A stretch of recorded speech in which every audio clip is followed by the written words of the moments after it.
In the courtyard of a billion-dollar company, a poor, barefoot girl reached into a deaf boy's ear and pulled out something alive. Seconds later, the boy gasped and heard his own voice for the first time. But when his powerful father took him to the hospital, the real truth exploded. Doctors had been paid to keep him sick. Now, the man who trusted money must face the ones who sold his son's silence. Before we begin, let us know in the comments, what time is it, and where are you watching from? Let's start. The courtyard of Caldwell Innovations was built to intimidate. Polished marble, steel statues, and a fountain spraying water higher than the street lamps. Employees passed by in suits, whispering about the man who owned it all. Ethan Caldwell, millionaire tech tycoon, walked fast with his phone pressed to his ear. His other hand gripped the shoulder of his 10-year-old son, Noah.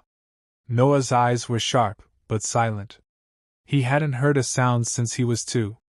Years of specialists, experimental treatments, and sound therapy had drained millions. Yet, the boy's world remained wordless. "Sit here," Ethan muttered, pointing to a bench near the fountain. He didn't even bother signing properly. He assumed Noah would understand somehow. The boy lowered himself quietly, hands folded, watching his father stride off toward the glass doors, already yelling at someone on the phone. That's when she appeared.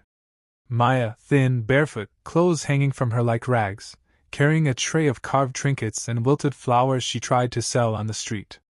Security usually chased her away, but today she slipped through the side gate. She stopped when she saw Noah. Their eyes met. Noah looked at her the way a caged bird might look at one flying free. Curious, wary, almost hungry. She raised her hand slowly, fingers moving clumsily. "Hello?" His eyes widened. Few strangers ever bothered with signs. You know this?" His fingers asked, stiff and fast. "Not much," she signed, stumbling on some shapes. "But enough. My brother couldn't speak." Something softened in Noah's chest. For once, he wasn't alone in the silence. He gestured back. "I'm Noah." "Maya." She smiled. She sat beside him, ignoring the weary glances of passing employees. "Why are you alone?" He shrugged. "Always am." The boy rubbed his ears suddenly, wincing. Maya noticed. "Does it hurt?" Noah shook his head, then signed. "Itches inside. Always has. Doctors never fix." Her brows pulled together. She leaned closer, squinting. "Hold still." He flinched. "What are you doing?" "Just trust me." Her voice was low, sharp. "There's something in there." He froze, suspicious. Everyone said nothing was wrong. Every doctor in the city had scanned, poked, prescribed. His father told him it was nerves, impossible to fix. But Maya's eyes didn't look like pity. They looked like certainty. "Won't hurt," she promised. Slowly, reluctantly, Noah tilted his head. Her fingers, small but steady, slid into his ear. He gasped at the pressure. "Stop!" he muttered instinctively, though he couldn't even hear his own voice. "Almost," she whispered, her face tightened. Then, suddenly, she pulled her hand back. Between her fingers writhed a blackened husk, brittle, yet still alive enough to twitch. Noah's body jolted.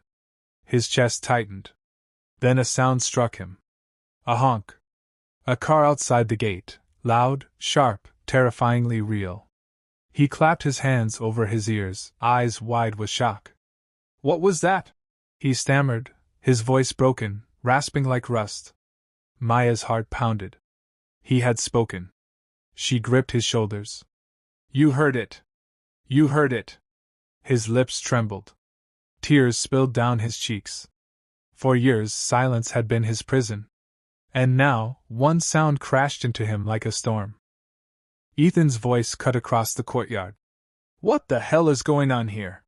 He marched forward, phone still in his hand, fury in his eyes. He saw the filthy girl's fingers near his son's ear. The boy gasping, stammering like a drunk. "Get away from him!"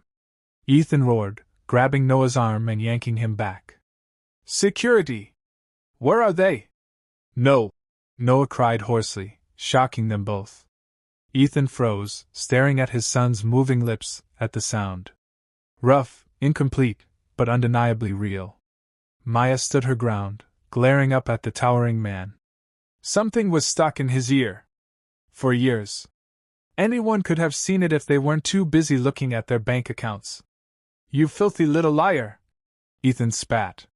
His hand shook with rage, but his voice cracked with something else. Fear. His son had spoken. His son had heard something no doctor, no machine, no millions of dollars had ever delivered. Noah, still clutching his ear, whispered again. Dad! The sound shattered Ethan's anger. He stumbled backward, color draining from his face. His boy had never called him that, not with his voice. Not once in 10 years. Maya held out the wriggling husk in her palm. You see this? That's what was stealing his sound. Not his brain, not his soul. Just this. And you never looked close enough. The fountain sprayed behind them, glittering in the sun like glass needles. Employees had stopped to stare. Ethan Caldwell, master of a billion-dollar empire, stood speechless before a barefoot girl who had done what money never could. Noah's tears streamed down as he reached shakily toward Maya. I heard, he stuttered, voice raw, but alive. And in that moment, the impossible had already begun. Ethan's world blurred between panic and disbelief. 10 minutes later, he was in the back seat of his black car. Noah pressed against him, trembling. Maya sat on the opposite side, silent, her dirty hands still streaked with dried blood from pulling that thing out. At the hospital, doors flew open. Emergency audiology! Ethan barked. The nurses rushed them in, and soon white coats circled his son. Machines beeped. Screens flickered. Medical terms flew past him like a foreign language. Noah's small voice cracked. Don't leave me! Ethan froze. His throat burned. I'm here, son. I'm not leaving. Hours dragged. When the chief specialist finally entered, his smile was thin and practiced. Mr. Caldwell, a remarkable event. Your son's scans show residual blockage removed from the ear canal. Temporary recovery is possible. Ethan slammed his palms on the table. Temporary? You're telling me a girl on the street did what you people couldn't in 8 years? The doctor adjusted his glasses. We followed standard protocol. Protocol? Ethan's voice rose. You charged me a fortune for machines, therapies, surgeries. You said he'd never hear. The man shifted uncomfortably. Sir, some conditions are unpredictable. Maya cut in, sharp. You didn't look. You didn't want to. You saw his father's name and the price list, not the boy. Ethan turned toward her, anger fighting guilt. You don't talk to me like that. She didn't flinch. Then talk to him. She pointed at Noah, who sat clutching the hospital blanket, whispering to himself, amazed by every faint sound. The ticking clock, the hum of lights, his own shaky breath. The chief doctor sighed. Mr. Caldwell, if you'll calm down, I'll show you something. He slid a folder across the table. Inside were notes, signed by previous specialists, all stating, neurological loss confirmed. Ethan read the last page and felt his blood turn cold. A memo, Caldwell account approved for long-term therapy extension. Maintain diagnosis to preserve funding. He looked up slowly. You kept him sick. Sir, it's not as simple as that. It's exactly that. Ethan growled. He ripped the paper in half, voice breaking. You monsters turned my son into a paycheck. Security rushed in at the noise, but he waved them off. Get out, all of you. He sat beside Noah, trembling. I'm sorry, kiddo. I let them fool me. Noah touched his father's sleeve. Not your fault. Ethan shook his head hard. No, it is my fault. I trusted people who saw numbers instead of you. Maya leaned on the doorway, eyes tired but fierce. Now you know what it feels like when money makes people deaf. He glanced at her, defeated. You're just a child. Why do you talk like you've lived 100 years? She shrugged. Because on the streets, you hear everything no one else listens to. Later that night, the three of them stood outside under the harsh hospital lights.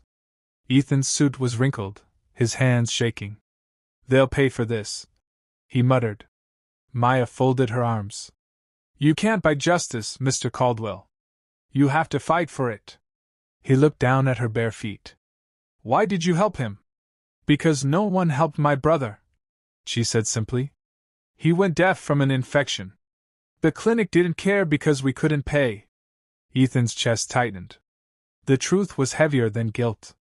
It was responsibility. "Then help me make it right," he said. "Not with money. With truth." Maya nodded once. "Start by listening to him." He turned to Noah, who was staring up at the city lights, listening to every sound like it was music. "Hey," Ethan whispered, his voice unsteady. "What do you hear?" Noah smiled faintly. "Everything." Ethan knelt, pulling his son close.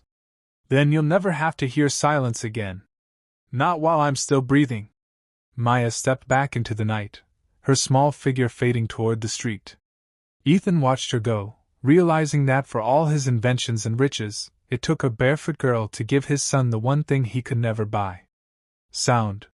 He looked at the hospital sign glowing above him, fists tightening. "They silenced you for profit," he murmured. "I'll tear every one of them down." And for the first time, his voice wasn't just powerful, it was human. Should the father forgive, or fight back against the system that bought his son's silence? Comment your thoughts below. And don't forget to like, share, and subscribe for more true-to-life stories that make you feel